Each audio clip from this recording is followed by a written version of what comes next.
Jill, one of the things that on Small Business Canon, our site, there's been, no, it's becoming less so, and I don't know if that's a good sign or not, but there for the last 4 or 5 months, people were on asking for advice about, how do I collect money? How do I make sure I get paid?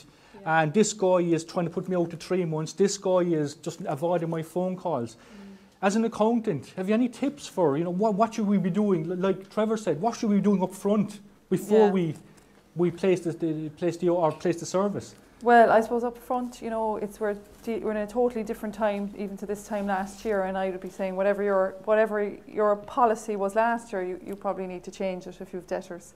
I mean, I would have had a lot of clients who might have given their debtors 30 days, and it has to change. They had to change it, and they had to say, I want 50% up front, and the balance I want, your verification of your credit card number to make sure I get paid, And you say to someone, the danger is and the fear is I'm going to lose the business. But there's no point being a busy fool.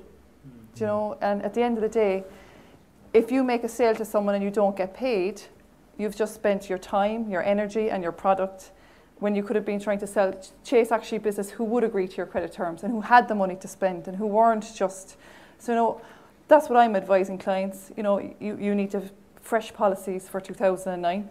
Definitely, because if anything, I find that the money is getting scarcer there. There's a slowdown. It's continuing to slow down. The flow of cash flow. I suppose the other thing is somebody owes you money and it's overdue. They're not your friend. This is business. You have to be a little bit ruthless, don't you? Yeah. No. Like I would have had a lot of construction clients as well, right? And who would suddenly be out of business, and they were good people, who had good businesses, and suddenly their product has just disappeared overnight.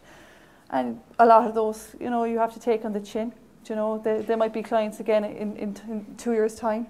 I'd have to agree with you there. The construction industry, they do get a lot of slack at the moment, right? But during the peak time, the good times, right?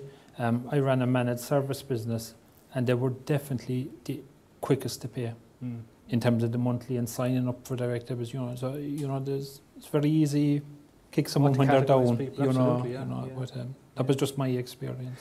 Ian, you talked about you have a corporate client who's pushing out to 30 or 90 days. Yeah, and the thing is, no matter how big a client is, the chances are they've beat your margin down as low as it possibly go. Yeah. And then they're asking you to 90 days, end of month, and you're accepting these credit terms. Don't accept them. They've already taken your margin down to, in some cases, less than 20%. And then they're asking you to effectively lend them a largest amount of money, which is hurting your cash flow. If you go to invoice financing, the chances are is that the margin is going to be, you might have to go that route. Yeah. You've done all that work for nothing, for 90 days, and you've stopped yourself from taking the orders. The 60%. But you're putting the squeeze down your supply chain in as well, aren't you? Well, that's the best thing to do. If they do put you on 90 days, do go 60 days in the month. I don't think staff would be happy if you turned around and said, I want to put you on 90 days. Yeah. They're the reality of it, Yeah. I presume, John, you're looking for deposits before people go on their holidays, or do they pay you when they come back? Well, we won't suggest that. But, we're in the lucky position that obviously we get paid before they travel.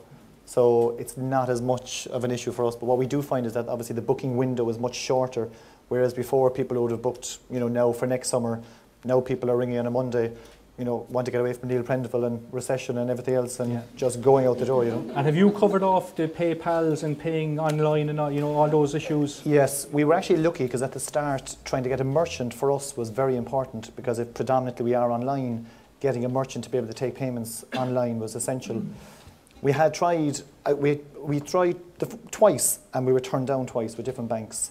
And what we did was we actually went back and asked them what were the reasons that they actually turned us down. The first didn't actually tell us, but the second did send out a detailed reason why they turned us down. So we actually used that information then for our advantage when we applied the third time. Yeah. And knowing what they were going to say, we actually beat them to it on each point, and then we got the merchant with them. Okay. So yeah.